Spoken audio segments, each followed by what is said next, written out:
Muy buenas noches, bienvenidos a esta sesión mensual del Colegio de Medicina Interna de México, hoy 27 de septiembre. Como siempre, a nombre de todo el Consejo Directivo de los que conformamos la Administración 2023 a cargo del doctor Juan Luis Salgado Loza, les doy la más cordial bienvenida y mi agradecimiento por participar en las actividades académicas del Colegio de Medicina Interna de México, donde CEMIM somos todos. También agradezco a Laboratorios Bayer su participación en la realización de esta sesión, lo cual nos favorece fomentar la educación médica continua. Siempre es para mí un gusto saludar a todos los colegiados y médicos que nos acompañan de los diversos estados de la República Mexicana y de los países hermanos. Siempre un privilegio contar con su participación. Les recuerdo, estamos próximos al evento virtual El Arte de Ser Médico. La fecha, 5 de octubre, esperemos contar con ustedes para que disfruten una tarde donde la excelencia clínica será un verdadero deleite por la colaboración de 6 grandes médicos internistas. También recuerden que estamos a 2 meses del Congreso Nacional. Los esperamos desde el 28 de noviembre en Cancún. Espero que todos estén por ahí con nosotros. Hoy tendremos la participación del doctor Gerardo Pairo. Él es médico cardiólogo, intervencionista, ¿sí? Y jefe del Departamento de Cardiología del Instituto Nacional de la Nutrición, Salvador Subirán. Además, ha participado en la escritura de algunos capítulos del libro y hoy nos trae un tema muy interesante. Todos nos toca ver pacientes con 2 o más condiciones coexistentes, haciendo que el paciente con multimorbilidad sea cada vez más frecuente en la atención clínica. Sabemos que es un problema real de salud pública y hoy el doctor nos va a dar su experiencia con Rivaroxaban, el riesgo residual trombótico en el paciente multimórbido. Los dejo con el doctor Gerardo Pairo. Adelante, doctor. ¿Qué tal? Muy buenas noches. Muchísimas gracias. Primero, agradecer la invitación al colegio por dejarme estar con ustedes el día de hoy para hablar de un tema que me parece es muy pertinente y que tiene muchísima información científica alrededor. Hablar de riesgo residual trombótico en el paciente multimórbido, y yo agregué este término de intensificar. Y lo pongo así entre interrogaciones porque creo que no está perfectamente claro a quién deberíamos de hacerlo y en quién no deberíamos de hacerlo. Por eso agregué esto al término para empezar a hablar un poquito más en términos generales de que aquel paciente que tiene un riesgo residual trombótico importante, valdría la pena considerar el intensificar el tratamiento. Para tratar de hacerlo lo más didáctico posible, quiero empezar con un caso clínico de un hombre que vimos hace algún tiempo en el instituto. Es un hombre de 72 años que tiene una historia cardiovascular que comienza en el 2019 con una angina de esfuerzo con un patrón estable al caminar 300 metros.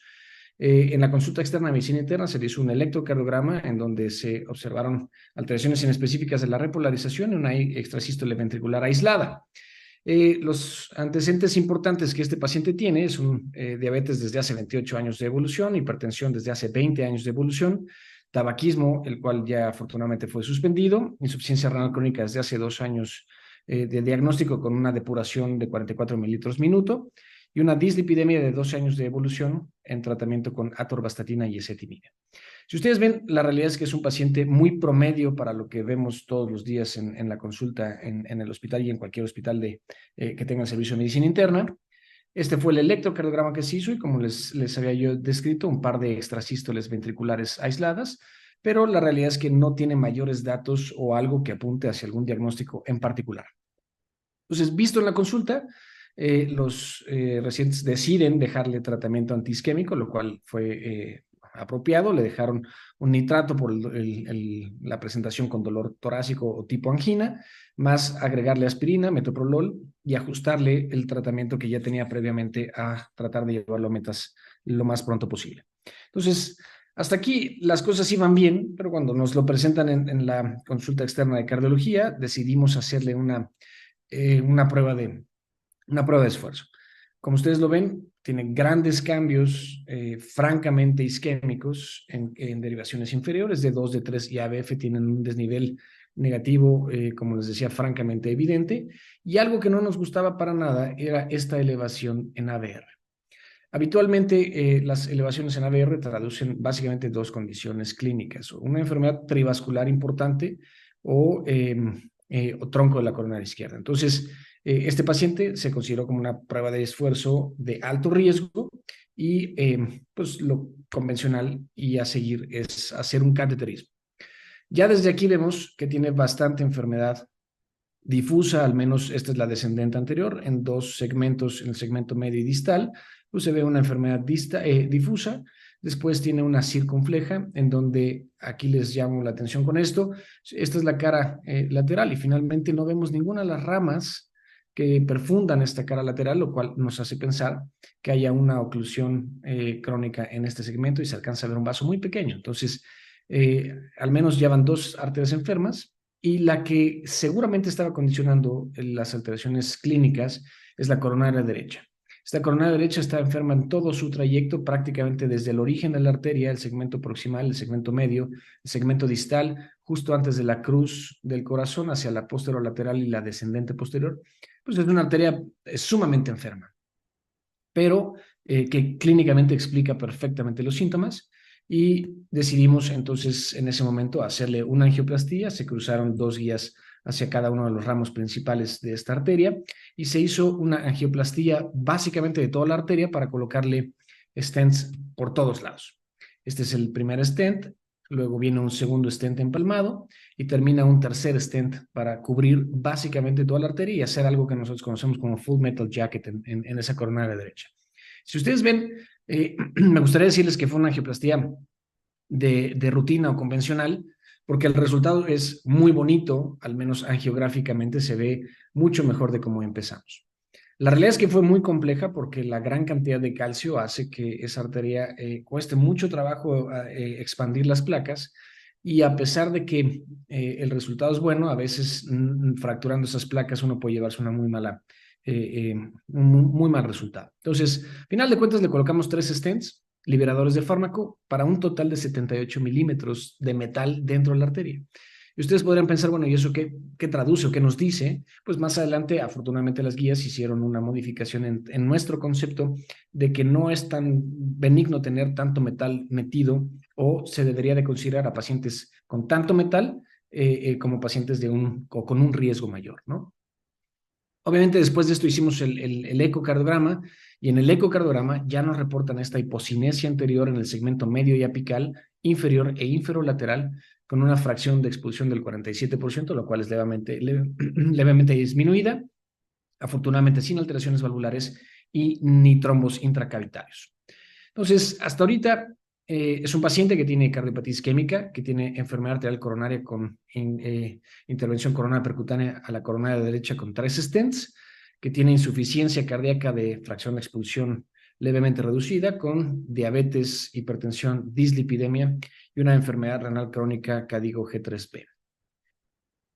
¿Qué es el riesgo residual? Y creo que con esto quiero empezar, porque finalmente el paciente que yo les acabo de mostrar pues tiene una alta probabilidad de volver a tener un evento cardiovascular, es decir, que lo que ya hicimos pudiera inestabilizarse, o lo que no hemos tocado pudiera o terminara teniendo una inestabilización, y entonces regresar otra vez a sala de hemodinamia para una nueva revascularización. Entonces, el riesgo residual es la probabilidad que tiene un paciente de volver a tener un evento después de haber tenido el primero. Y en términos generales, esta se considera que pudiera ser entre un 5 y un 10%, de acuerdo a los diferentes estudios o registros, que los pacientes que tienen un evento vuelvan a tener un evento recurrente, y esto es cada año. Entonces, lo importante es que la realidad es que el tratamiento médico ha mejorado muchísimo, al menos en los últimos 15 años, en cuanto a la prevención secundaria en los pacientes que tienen ya o que han tenido un evento. Sin embargo, a pesar de estar perfectamente bien tratados, como en los estudios que les estoy mostrando del lado derecho, el ATT, el CAPRO, el Carisma, el Pegasus, el TRAP2TIMI, a pesar de esos fármacos o de apretar el tratamiento o modificar de acuerdo a las guías en ese momento disponibles, pues los pacientes siguen teniendo eventos.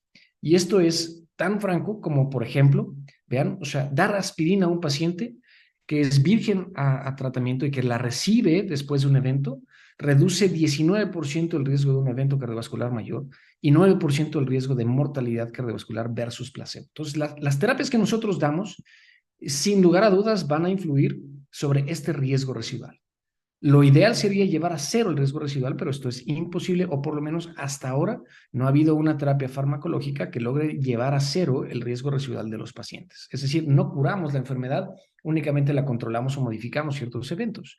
Esto es para que vean que aún a pesar de tener estudios, digamos, modernos, en el brazo de aquellos pacientes que en COMPAS o en el estudio COMPAS fueron aleatorizados al de aspirina o al brazo de aspirina, pues a lo largo de los siguientes 2 años hubo una incidencia de MACE del 6% en aquellos pacientes. Entonces, a pesar de ser estudios nuevos con tratamientos modernos hipolipemiantes, con guías mucho más estrictas, pues los pacientes tienen o siguen teniendo eventos cardiovasculares a pesar del tratamiento. Entonces, este es un área terapéutica muy importante. Les traigo otros datos para que vean de lo que hablamos y por qué es tan frecuente ver a los pacientes cuando regresan.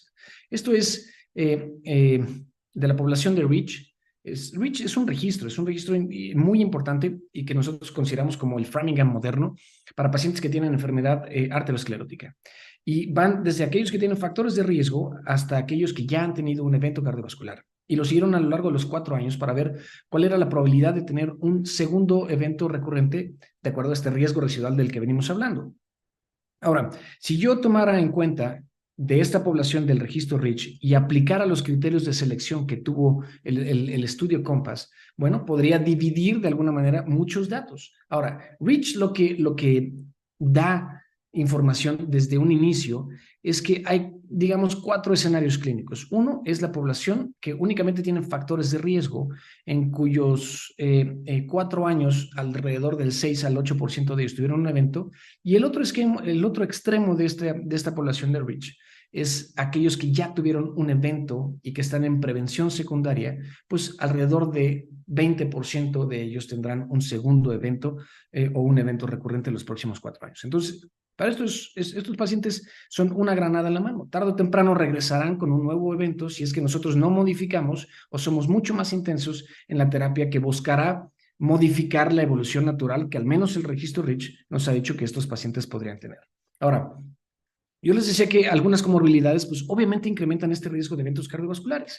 Y esto es básicamente lo que yo les decía. Pacientes que son dentro del registro REACH, que son elegibles de acuerdo a los criterios de inclusión que tuvo COMPAS. Y mientras más factores de riesgo o, vamos, algunos factores de riesgo tienen una incidencia mucho mayor de eventos cardiovasculares, pues por supuesto que si yo sumo estos eventos cardiovasculares, o estos factores de riesgo tendrán muchas más probabilidades de tener un evento recurrente. Pero vean ustedes que estas comorbilidades, como la historia de un EBC o la historia de una estenosis carotidia o de insuficiencia cardíaca o enfermedad renal crónica, son las comorbilidades que mayor probabilidad de muerte cardiovascular, infarto o EBC, que es el endpoint primario de COMPAS, tuvieron los pacientes. Sin embargo, destaco esto aquí abajo, que esto es hemorragias graves. Al menos aplicando estos criterios de inclusión de COMPAS para la población del REACH, no hubo un incremento proporcional a lo que es un factor de riesgo para sangrado. Es decir, todos los factores de riesgo tuvieron más o menos el mismo o la misma tasa de hemorragia grave. Entonces, los factores de riesgo básicamente influyen sobre los eventos cardiovasculares, pero al parecer en el registro REACH y aplicando estos criterios de inclusión de COMPAS, no impactaron en la tasa de hemorragia grave. Ahora, lo que yo les decía es también cierto. El número de factores de riesgo va incrementando la probabilidad de que tengan un evento cardiovascular. Entonces, regreso a lo mismo. Pacientes que tienen factores de riesgo cardiovascular y que los vamos sumando, pues tienen una mayor probabilidad de tener este compuesto primario de muerte cardiovascular, infarto o EBC, en comparación con aquellos que nada más tienen 1, 2 o 3 comorbilidades. Y vean el sangrado, pues obviamente incrementa, pero no de la misma proporción que lo hacen los eventos isquémicos. Ahora, ¿qué es bien importante? ¿Cuáles son estos criterios de enriquecimiento y que ya empiezan a mencionarse mucho más frecuente en las guías?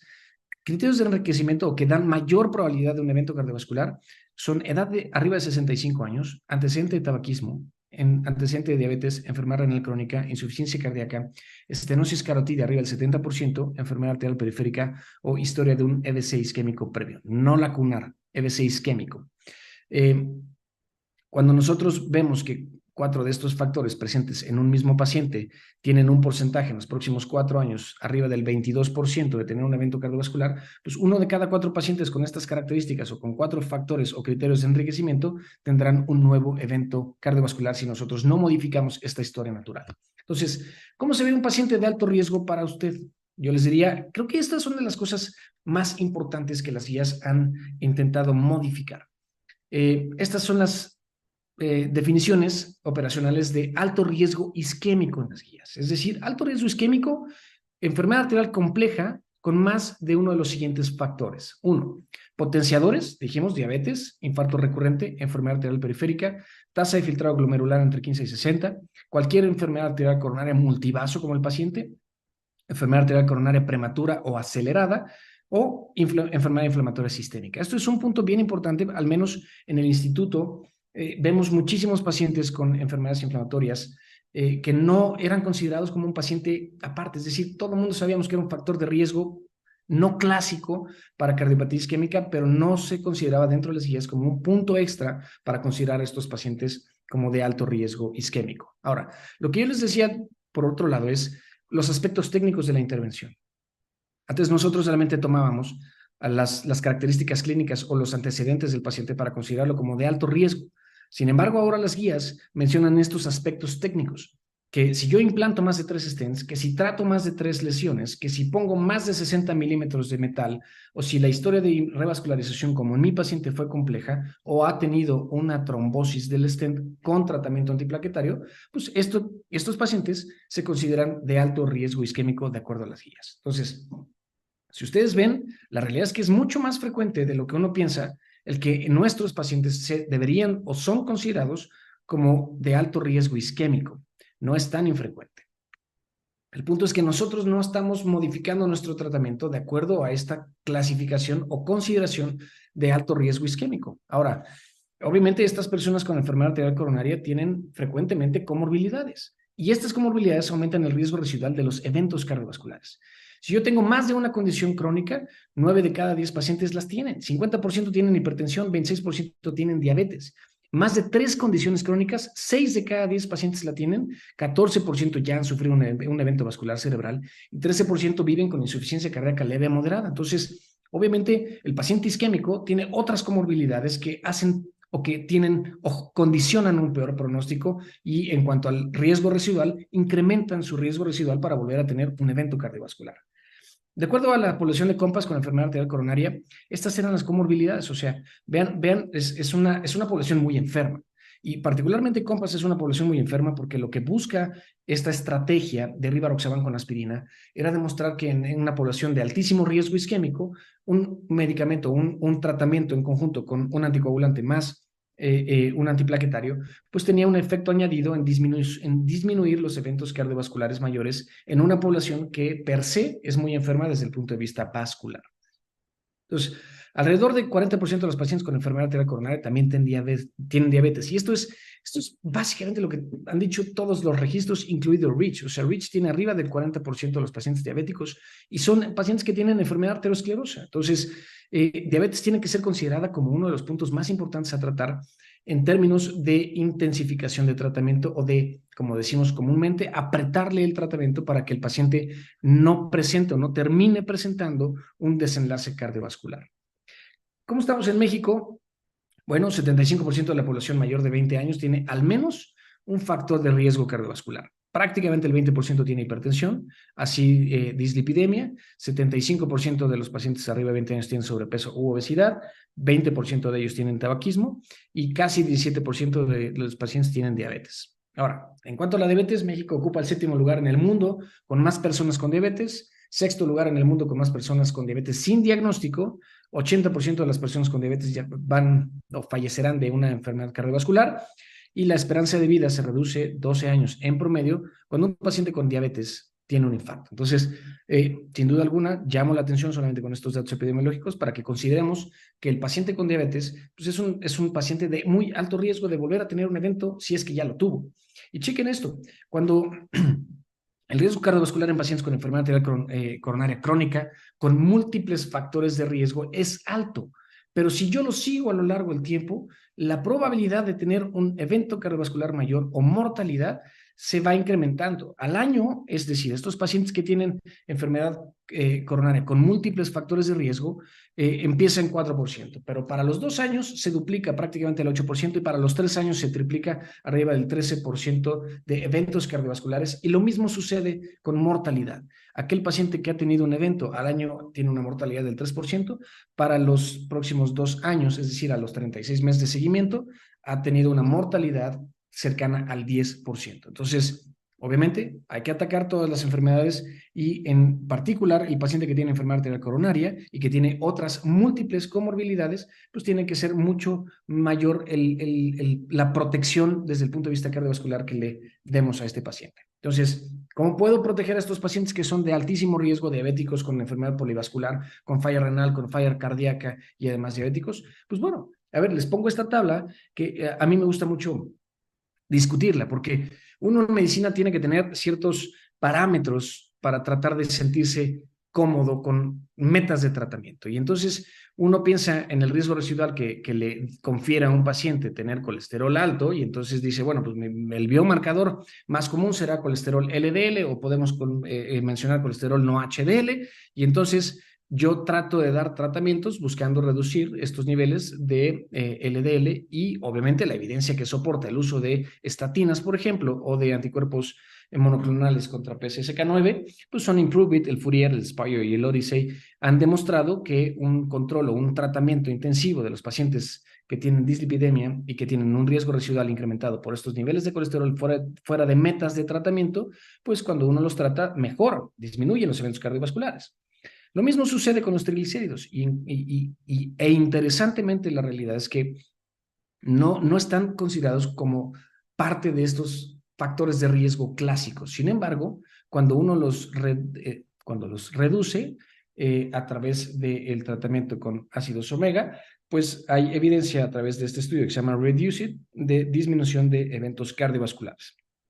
Ya vendrá mucha información sobre LPA, si es que hasta ahorita no hay, digamos, un tratamiento eficaz que haya demostrado una reducción de LPA y de MACE relacionada con esta disminución de LPA, pero seguramente en un futuro vendrán muchas terapias que demuestren que la reducción de LPA será o tendrá como pues punto final disminución en los eventos cardiovasculares. Ahora, el riesgo residual desde el punto de vista inflamatorio lo podemos nosotros medir a través de la medición de proteína C reactiva ultrasensible.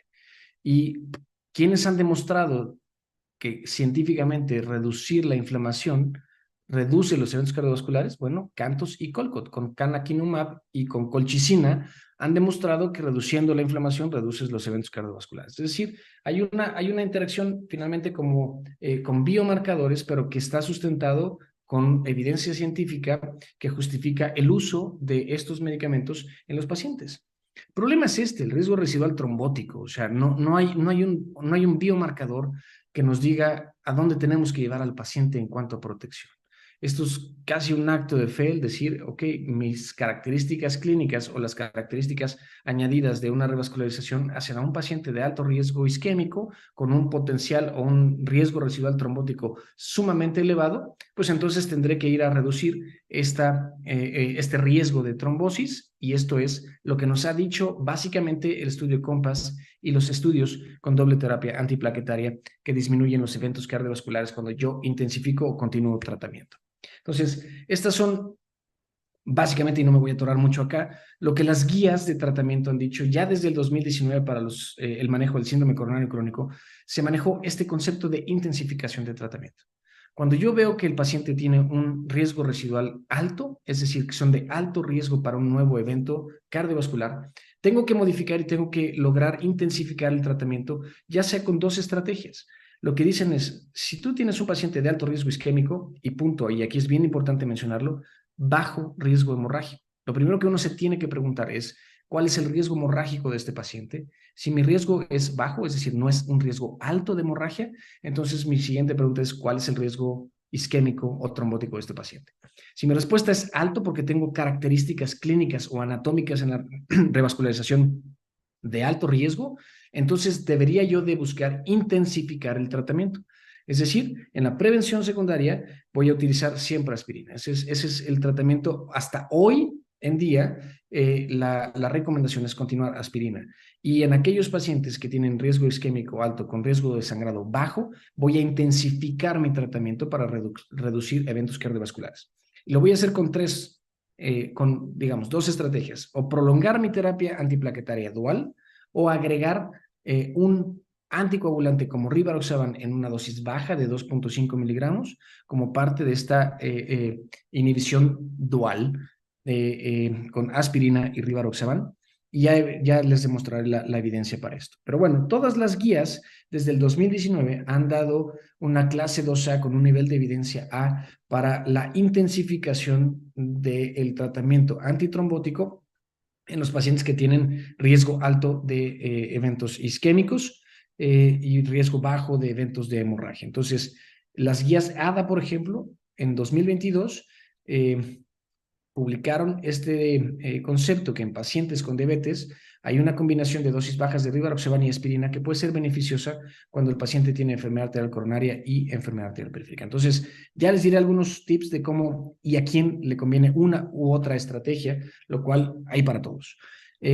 Las guías europeas de prevención cardiovascular también las mencionan. El consenso latinoamericano para el manejo de riesgo residual cardiometabólico del 2021 también menciona que estos pacientes con arteriosclerosis sin más de 2 lechos vasculares, con 2 factores de riesgo adicionales, como los que hemos platicado, se puede o se debe considerar rivaroxaban de 2.5 con un nivel de evidencia 2B, una clase 2B, nivel de evidencia B. Pero bueno, aquí el punto es esto.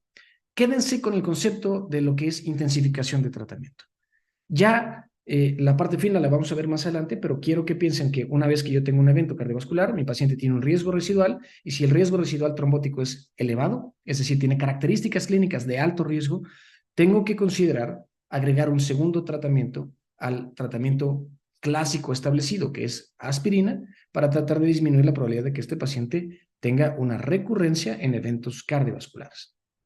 Entonces, regreso a esto. Las guías del 2019 mencionan el que oponen en el mismo grado de evidencia, que este es el gran problema. Yo me ubico en la parte baja de la tabla y dice añadir una segunda droga antitrombótica a la aspirina para la prevención secundaria a largo plazo debe ser considerado en pacientes que tienen riesgo isquémico alto sin riesgo de sangrado alto. Entonces, esta indicación, clase 2A, nivel de evidencia A, la sustenta estos artículos sobre las 4 moléculas que nos recomiendan las guías. Y te dicen, puede ser clopidogrel, puede ser prasugrel, puede ser rivaroxaban o puede ser ticagrelor. El problema de las guías es que no te dicen cómo escojo una o cómo escojo otra.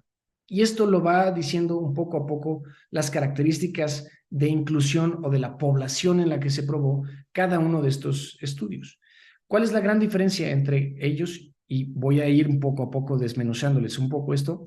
Es que, uno, ticagrelor es una gran opción. Sin embargo, lo que las guías recomiendan no hay en México. En México no hay ticagrelor de 60 miligramos. Entonces, ahí empieza a haber ya un punto de difícil decisión. 2, prasugrel, extraordinario antiplaquetario, ya no está disponible en México desde el 2019 o 2020, ya no hay disponible en México. Entonces, las dos opciones reales, de acuerdo a las guías de recomendación, es clopidogrel o rivaroxaban. La evidencia entre una y otra es sumamente distinta. Lo que nosotros adaptamos aquí en México es utilizar la dosis de 90 miligramos de ticagrelor, que en realidad en el estudio que comprueba este concepto de intensificación, la dosis de 90 miligramos no tiene los mismos resultados que la de 60 miligramos, pero bueno, veamos. Entonces, los pacientes con enfermedad arterial coronaria de alto riesgo que se beneficiaron de la dosis vascular de rivaroxaban, 2.5 cada 12 horas más aspirina, pues básicamente es todas las poblaciones de alto riesgo que yo les había dicho: enfermedad arterial periférica, insuficiencia cardíaca, diabetes, insuficiencia renal crónica, con estas reducciones de riesgo absoluto. pero son todas las poblaciones de alto riesgo. Es decir, mientras más enfermo esté mi paciente desde el punto de vista vascular o cardiovascular, mayor es el beneficio que va a obtener sobre la reducción absoluta de eventos cardiovasculares, porque le condiciona una mayor probabilidad al reducir este riesgo residual que tienen los pacientes con factores de riesgo alto para eventos cardiovasculares. Ahora, ¿qué hay de hemorragia? Pues, obviamente es algo esperable. Si uno da un tratamiento en búsqueda de reducción de eventos cardiovasculares, lo más probable es que la combinación y la potenciación de los efectos del antiplaquetario con el anticoagulante o de los dos antiplaquetarios provoque o termine provocando una mayor incidencia de eventos hemorrágicos. Lo importante aquí es que en realidad los factores de riesgo no se correlacionan tanto desde el punto de vista hemorrágico como sí lo condicionan en cuanto a eventos isquémicos. Entonces, ¿sí hay un incremento de sangrado? Sí. Cuando uno ve el estudio COMPASS y lee las conclusiones, dice, hay un 70% de incremento de riesgo relativo de sangrado mayor. Sin embargo, hay que irse a las letras chiquitas del estudio, porque el incremento en el sangrado reportado dentro del COMPASS no es los criterios clásicos del ISTH. ISTH te dice cuáles son las hemorragias mayores, son las que clínicamente son relevantes: hemorragia cerebral, muerte o que requiera de una cirugía o de una hospitalización por hemorragia. La gran mayoría de las hemorragias que se reportaron como hemorragias mayores, de acuerdo a los criterios modificados de la ISTH para COMPASS, es que cualquier paciente que fuera a urgencias o que visitara urgencias y que su razón o motivo fuera una hemorragia, independientemente de la severidad de esta, era considerada como una hemorragia mayor. Por eso hubo un incremento tan importante de hemorragias. Pero cuando ves el tipo de hemorragias, la gran mayoría de ellas eran hemorragias de tubo digestivo o hemorragias en el sitio de inyección o en la piel. No eran hemorragias intracraneales, no eran hemorragias fatales y no eran hemorragias que requieran de un tratamiento quirúrgico de hospitalización. Entonces, ese concepto es importante. Protege, sí; sangran, sí, pero no son hemorragias mayores. Ahora, el beneficio en la mortalidad aumenta, como yo les decía, con la presencia de criterios de enriquecimiento y el número de estos. No es lo mismo comparar ninguno contra 4 factores o criterios de enriquecimiento versus 1, versus 2, versus 3 o todos los criterios de enriquecimiento. Y si ustedes ven en la parte inferior de la tabla, mientras más criterios de enriquecimiento tiene mi paciente, mi NNT es mucho menor. Si yo empiezo teniendo ningún criterio de enriquecimiento en un paciente, es decir, este paciente no es verdaderamente de alto riesgo isquémico, yo lo comparo con aquella población que es de verdadero alto riesgo isquémico, pues obviamente mi beneficio absoluto o mi reducción absoluta del riesgo es mucho mayor y por eso mi número necesario a tratar se reduce de manera drástica cuando son pacientes de altísimo riesgo isquémico. Entonces, si yo comparo la población, por ejemplo, de COMPASS en términos generales, mi número necesario a tratar es de 43 pacientes a lo largo de 2 años para reducir un evento cardiovascular mayor. Si yo veo el número necesario a dañar, es decir, una hemorragia mayor, entonces el número se va a 416.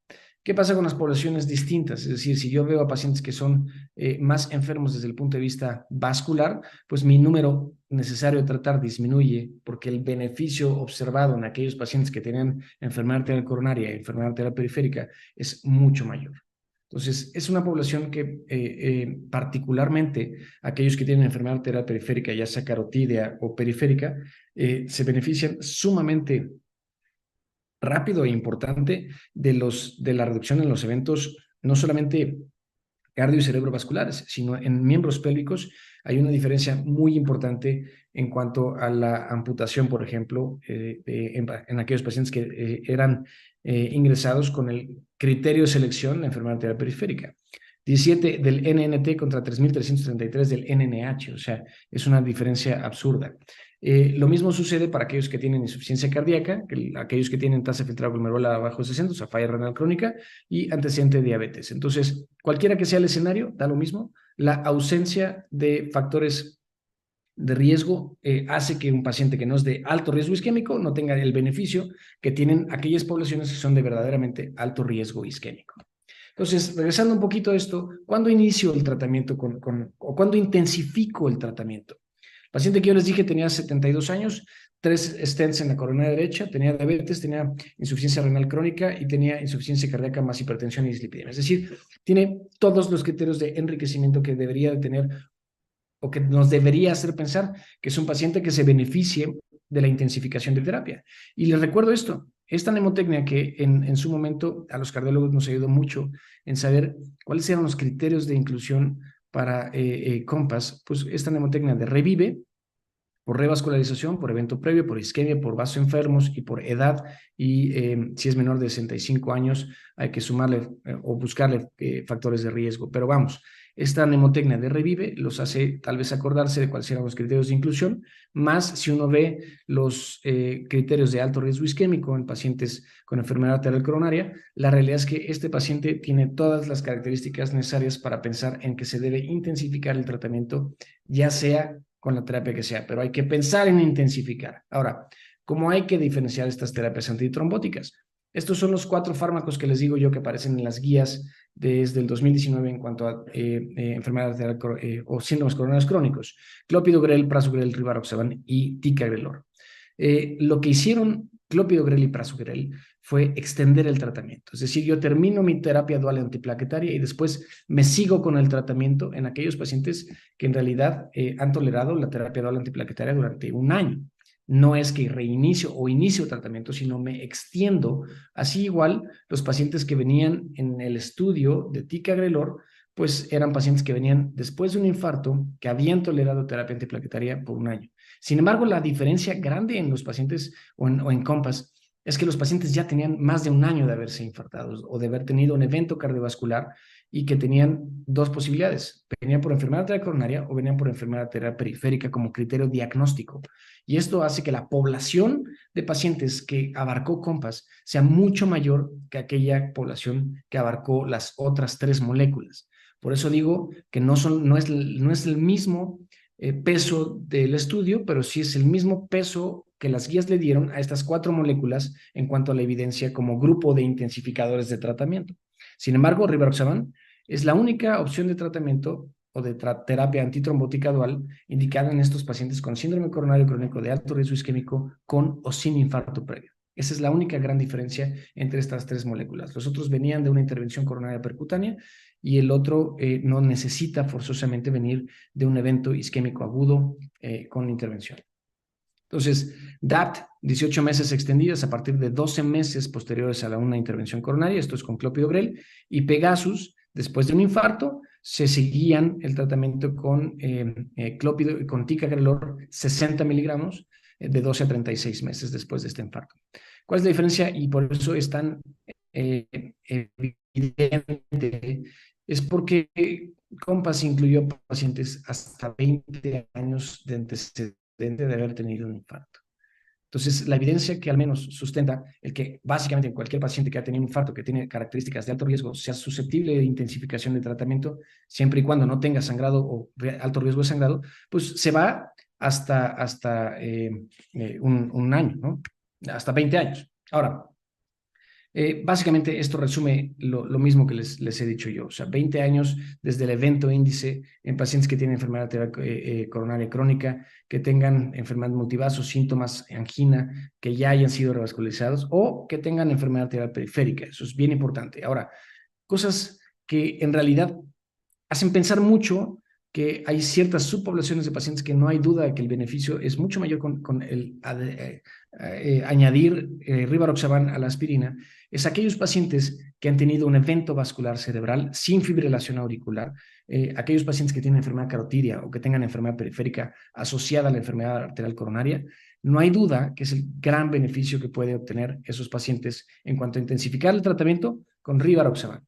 Si el paciente viene de un infarto agudo y usted ya lo trató y ya terminó su terapia dual antiplaquetaria, pero viene de un infarto agudo, la realidad, y no tiene antecedente de un evento vascular cerebral, la realidad es que ese paciente tiene un mayor beneficio con ticagrelor y después puede plantearse seguir intensificando tratamiento con rivaroxaban cuando se terminen estos 36 meses de evidencia que da Pegasus. El único problema aquí es que la dosis con ticagrelor de 60 miligramos no hay en México.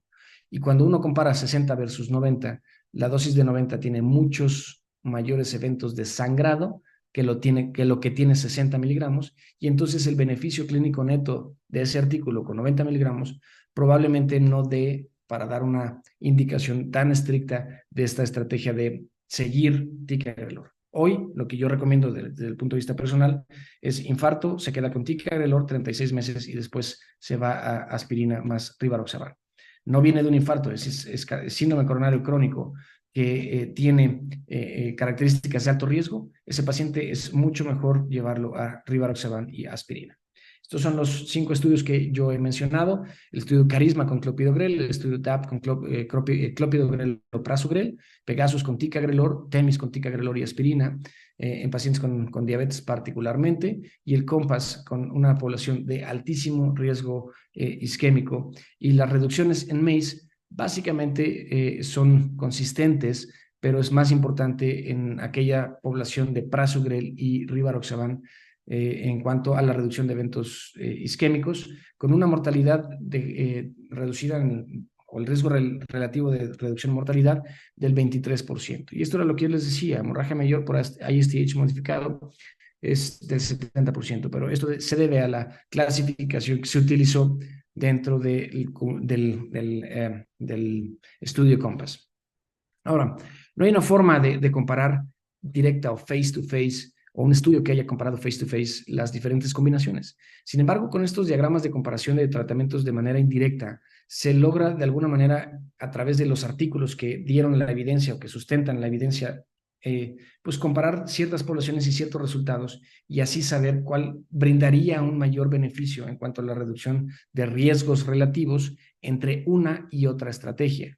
Y si yo comparo rivaroxaban más aspirina versus clopidogrel más aspirina, pues la reducción es mucho mayor para la combinación de rivaroxaban más aspirina, del 18 al 35% en cuanto a EBC, muerte y MACE, 40% para EBC isquémico. Y esto se debe al resultado impresionante que dio COMPAS de reducción de eventos a nivel cerebral en aquellos pacientes que, evidentemente, insisto, no eran tributarios de una anticoagulación completa porque no era fibrilación auricular.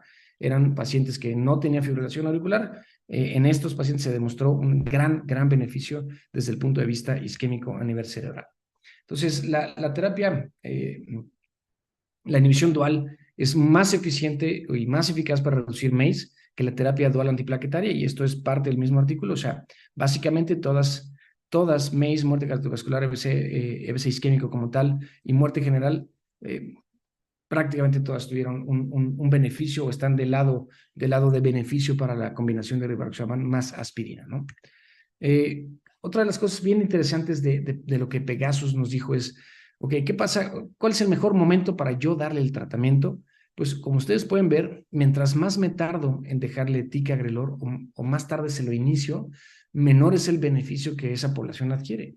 Y a pesar de que yo quiero ver 90 miligramos, que es el más potente, pues después de 30 días de iniciado el fármaco, del evento índice iniciado el tratamiento, la realidad es que el beneficio ya no es tan importante. Y cuando uno se va después de un año, la realidad es que el beneficio prácticamente se pierde. Entonces, por eso les digo yo, si viene el paciente en un infarto agudo, hay que iniciarle ticagrelor. Es el mejor medicamento que tenemos en México disponible en combinación con aspirina en el síndrome coronario agudo, y quizás se pueda extender hasta los 36 meses que demostraron los estudios para después hacer este switch hacia otra terapia mucho más importante.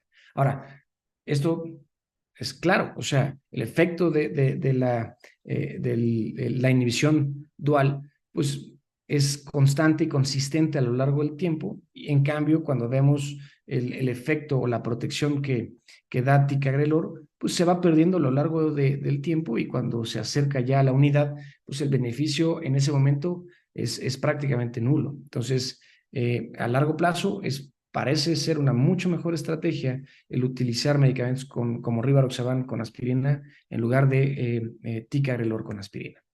Entonces, ¿por qué es más importante dar ticagrelor? Porque en la fase aguda la activación plaquetaria es mucho más fuerte, y es el motivo por el cual la terapia dual antiplaquetaria se tiene que iniciar lo antes posible para que después, en la fase crónica de la enfermedad, cuando la generación de trombina sigue estando alta, porque nunca llega a su punto, a su base o a su cero, después de un evento cardiovascular, el paciente sigue con trombina alta.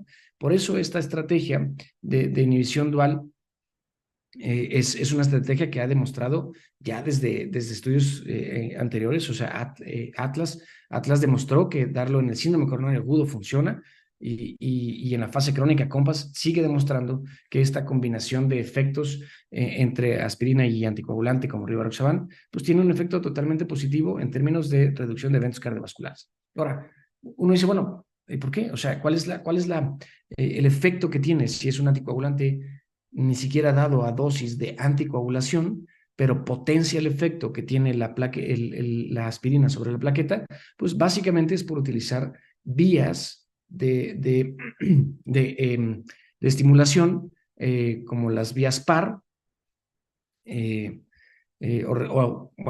a través de los receptores PAR o receptores asociados a proteína que finalmente están inmiscuidos en la activación de plaquetas. Y es la unión entre la inflamación y la trombosis en donde estos receptores PAR están totalmente inmiscuidos. Entonces, cuando yo utilizo un medicamento como rivaroxaban, que bloquea par 1 y par 4, particularmente embebidos en las plaquetas y en el endotelio, pues no es de llamar la atención que si yo utilizo dos medicamentos que funcionan de manera distinta, pero que se potencia el uno al otro, pues los eventos vasculares vayan disminuyendo. Y aquí está. O sea, par 1, estos receptores asociados a proteína, están presentes en las plaquetas, al igual que los par 4. Si yo bloqueo estos, más bloquear algunos de los otros receptores par que tengan que ver con la inflamación, pues es muy probable que tenga muchos mejores resultados, porque ya hemos visto que aquellas moléculas que se encargan de reducir inflamación tienen reducción en eventos cardiovasculares, pues sin duda alguna moléculas como rivaroxaban podrían ser en una explicación de secuencia de cadena lógica,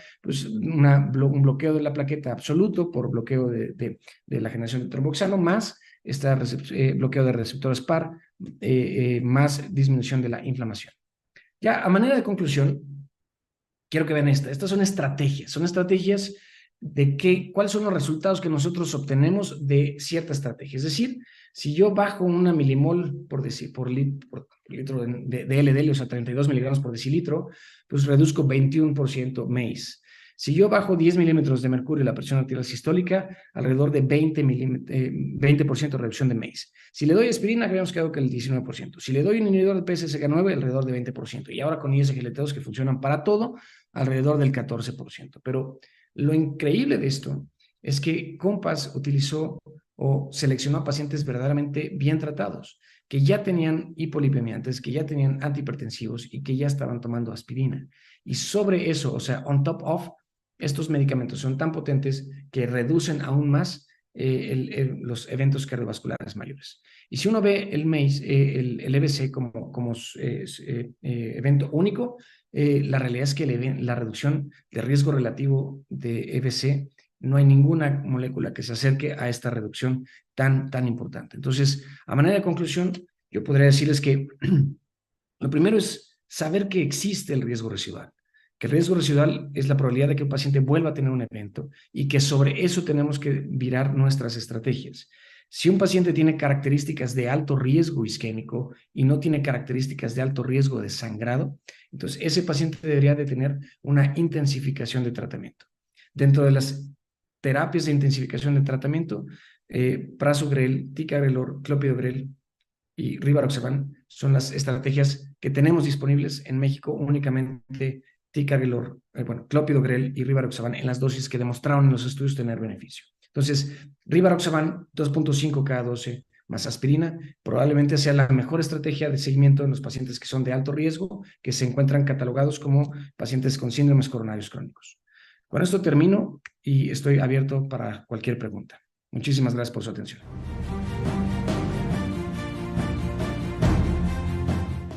Doctor Gerardo Pairo, muy agradecidos por esta excelente conferencia que nos abre mucho la expectativa de generar esta visualización de esta prevención secundaria, que si a veces la primaria es compleja, la secundaria pues es todavía un poco más difícil de atender. bienvenido y muchas gracias por su presencia.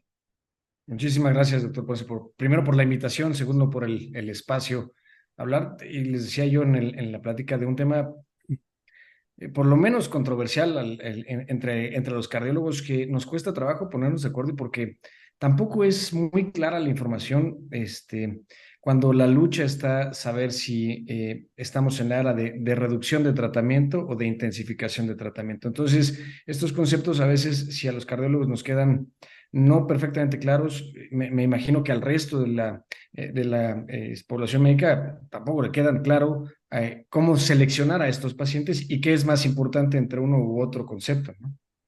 Exacto. Y bueno, quiero comentarle, tenemos una asistencia de 782 médicos aquí visualizando su conferencia y múltiples felicitaciones, lo cual pues también es algo que le quiero compartir. Y bueno, sí es muy complejo a veces entender cómo tratar. Le comentaba hace poco a alguien, las clínicas de prevención primaria no te aceptan hasta que no tienes la presión alta o desnivelada del azúcar. Así no hay una consideración de hacer un estudio para evaluar. Y hoy que nos platicaba de este riesgo residual de reincidencia, por ahí salen dos preguntas que las voy a juntar de antes de. Si el paciente que nos hubiera presentado hubiera tenido fibrilación auricular, ¿habría cambiado la estrategia? Y si Totalmente. hay algún otro de la familia, sí, como apixaban, que podría también ayudar o estar recomendado. Bueno, buenas preguntas las dos. Obviamente y creo que lo recalqué bastante en la plática, cuando fibrilación auricular se aparece, eso cambia totalmente el algoritmo de Ujú. tratamiento. Y ya no es tributario el paciente a una estrategia de inhibición dual. O sea, ya la dosis baja de rivaroxaban con aspirina está totalmente fuera de ese contexto. Ya no damos una prevención suficiente para fibrilación auricular y entonces ese paciente tiene que ir a la dosis completa de anticoagulación. Como yo lo llevé a una estrategia invasiva, o sea, tiene una angioplastía, él tiene que cumplir de alguna manera primero la pregunta más importante es cuál es el riesgo de sangrado de ese paciente.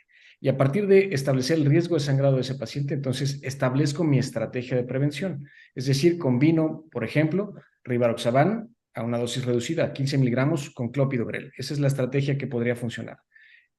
Prácticamente las 4 moléculas de anticoagulante que hay en el mercado para fibrilación auricular tienen evidencia de que en el contexto del paciente que ha sido llevado a una angioplastía, en combinación con un inhibidor P2Y12 como clopidogrel, es la mejor opción de tratamiento para fibrilación y para prevención secundaria de enfermedad cardiovascular. Y la otra pregunta que hacen es si hay evidencia de otras moléculas para una estrategia muy similar a lo que hizo Compass o en Compass Rivaroxaban.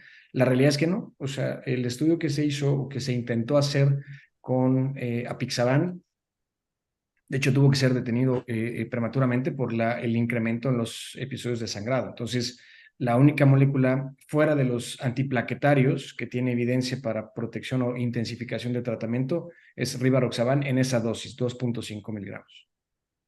Muchas gracias. También tenemos participantes en Facebook y gente que nos visualiza desde fuera de la República, Colombia, Argentina, Perú, Paraguay, El Salvador, Costa Rica y Venezuela. Así que, pues muchas gracias también por acompañarnos desde allá. Y en Facebook nos preguntan, doctor, también ya fue desde el punto de vista algo claro en esto, el doctor, eh, la combinación de rivaroxaban y aspirina de 100 miligramos, ¿por cuánto tiempo se recomienda dar como tratamiento? Pues miren, estos tratamientos en realidad no tienen un punto de cese. Lo que hay en evidencia es el tiempo que ha durado el estudio. Sin embargo, cuando uno decía evalúa a los pacientes con terapia dual antiplaquetaria, sabe perfectamente que las guías le recomiendan cuál es el tiempo a suspenderlo. Después de esto, o se da esa doble terapia antiplaquetaria, porque finalmente uno está esperando que se termine por endotelizar el stent que acaba de poner. Ya endotelizado el stent, entonces el riesgo de trombosis de ese stent se reduce y entonces podemos dejarlo con un antiplaquetario.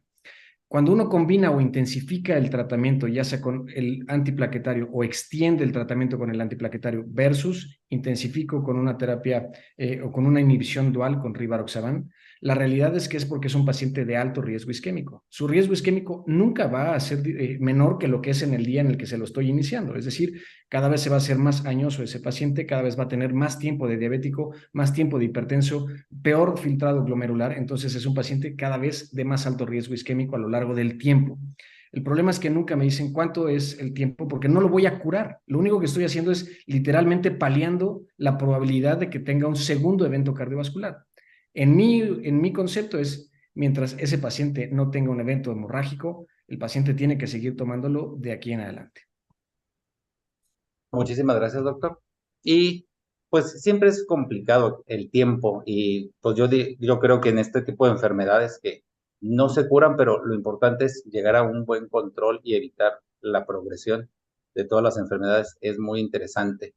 La doctora Fátima Ramírez pregunta, ¿hasta qué límite de tasa de filtración glomerular se podría ocupar el Rivaroxaban en terapia dual?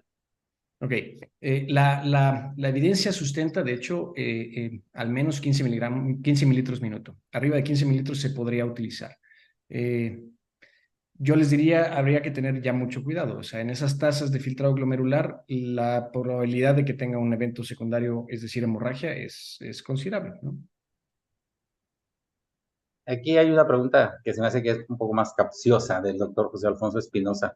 ¿Se podría usar clopidogrel más Rivaroxaban o aspirina con Rivaroxaban, que eso ya no lo explico, a partir del riesgo de sangrado y en qué tipo de pacientes es más específico estas opciones?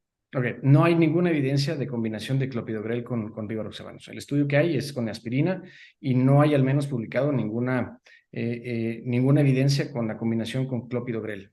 No hay una buena recomendación. O sea, si Ujú. alguien dice, mi paciente es alérgico a la aspirina, por ejemplo, y yo quiero intentar hacer esa combinación, no hay ninguna evidencia que lo sustente.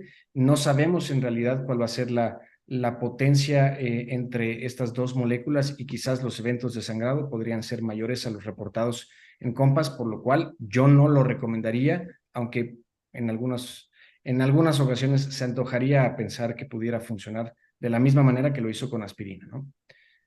Y la otra parte de la pregunta, doctor. Y la otra parte, bueno, es la combinación y eh, bueno, esa era la pregunta de hacer combinaciones ahí de clopidogrel, rivaroxaban, o la que ya nos comentaba del rivaroxaban con aspirina, que bueno, es la terapia dual característica. Exacto. Y el doctor Fernando Javier Centeno nos hace dos preguntas. La primera es si hay diferencias entre los cuatro anticoagulantes orales directos, rivaroxaban, apixaban, divaxtran, endoxaban, que si hay alguna diferencia prácticamente significativa entre ellas en los pacientes con factores de riesgo residual, de acuerdo a su caso y las razones.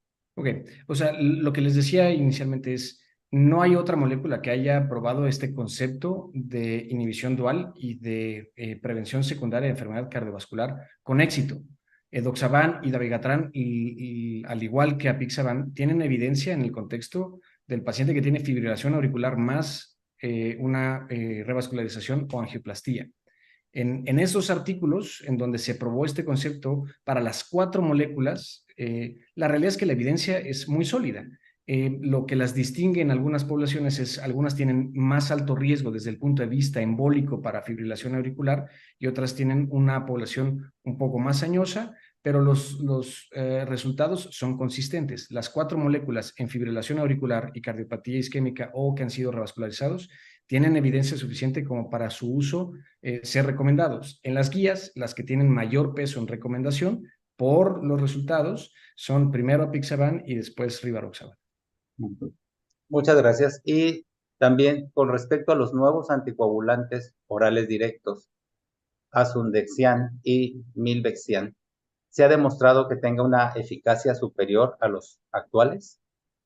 Bueno, me imagino que se refiere al tratamiento de fibrilación auricular, ¿no? Sí. Eh, parece que ahí va a estar el futuro. O sea, el artículo reciente de hace un par de semanas que salió cierta evidencia sobre una de estas nuevas moléculas o los verdaderamente nuevos anticoagulantes, pues parece que la selectividad hace pensar que los eventos hemorrágicos sean infinitamente menores, que de por sí ya eran mucho más bajos y que pues falta hacer todavía un poco más de experiencia con estas moléculas, pero podría entrar ya en un tiempo pues no tan largo el que tengamos moléculas como estas para aquellos pacientes que seguramente serán de muy alto riesgo hemorrágico, por ejemplo, con buenos resultados, ¿no? Pero vamos, todavía no están disponibles en el mercado, no estamos ahí, pero la evidencia empieza a surgir sobre esta nueva línea de tratamiento anticoagulante, ¿no?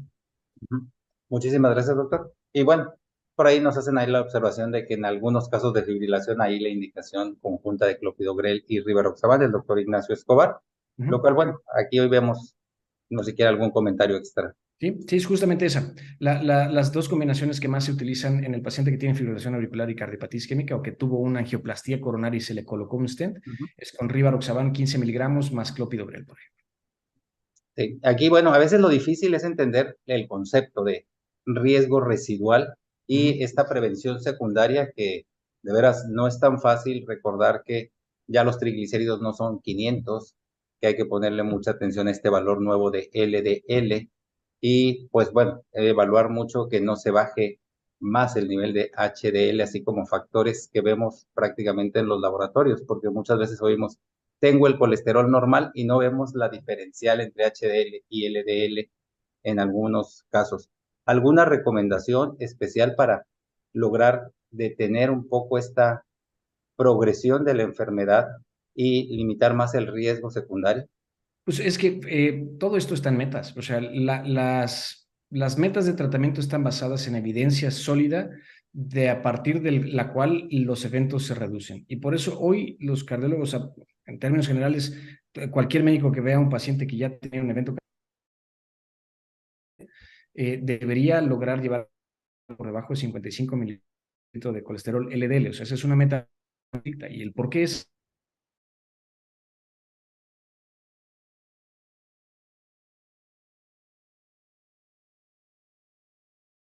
como simvastatina, o sea, simvastatina más ezetimibe, que si yo le aprieto tanto el tratamiento a un paciente como hay una diferencia en cuanto a los eventos, a pesar de que no se ve tan mal controlado el paciente. Ujú. Lo que es muy frecuente es que veamos que pacientes que ya logramos tener los metas de tratamiento, concepto de que no necesitas tenerlo tan bajo, de repente juega un poco en la cabeza del médico y entonces empezamos a quitarle tratamiento cuando en realidad deberíamos estarle intensificando el tratamiento para que no vuelva a tener un evento cardiovascular, ¿no? Que eso es lo que estamos evitando, o sea, la mortalidad del segundo evento cardiovascular es infinitamente superior a la mortalidad del primer evento cardiovascular. Muchísimas gracias, doctor. Creo que de veras fue toda una cátedra de esta evaluación del riesgo residual y quiero agradecerle también a Bayer el patrocinio, lo cual es también nos ayuda mucho a poder encontrar esta valoración desde un punto de vista muy experto como lo es usted en esta parte del intervencionismo y de de esta parte difícil para nosotros como internistas muchas veces entender y aprender a reforzar estas metas que son el objetivo desde algunos años atrás. ¿Algún comentario final? Pues sí, doctor, primero agradecerle otra vez nuevamente al colegio la invitación y a usted por coordinar la sesión. Y yo creo que lo más importante con lo que se debería de quedar el internista es con el concepto de intensificador. O sea, tiene que identificar primero quiénes son los que se benefician de estas terapias y no tenerle miedo. O sea, la realidad es que son moléculas bien probadas, que en un escenario en donde hay evidencia científica sólida, hay que hacerlo, o sea, hay que tomar en cuenta lo que tenemos de evidencia disponible para tomar una decisión en favor de que el paciente no regrese con el intervencionista. Lo peor que nos puede pasar a nosotros es que un paciente regrese, porque eso es un fracaso finalmente del sistema y de nosotros como médicos, porque no logramos llevarlo a las metas y no logramos iniciar tratamientos que están demostrados que disminuyen los eventos cardiovasculares, ¿no? No, pues muchísimas gracias, doctor. Gracias por su participación en esta sesión que es mensual para nosotros y pues todo un privilegio haber podido contar con su presencia y siempre muy agradecido. ¿Sí? Yo, para despedir la sesión, nada más les recuerdo que vamos a tener mañana otra sesión y próximamente el 5 de octubre vamos a tener un evento virtual, el arte de ser médico, el cual espero nos acompañe. Y pues sin más, muy buenas noches y excelente. Muchísimas gracias a todos.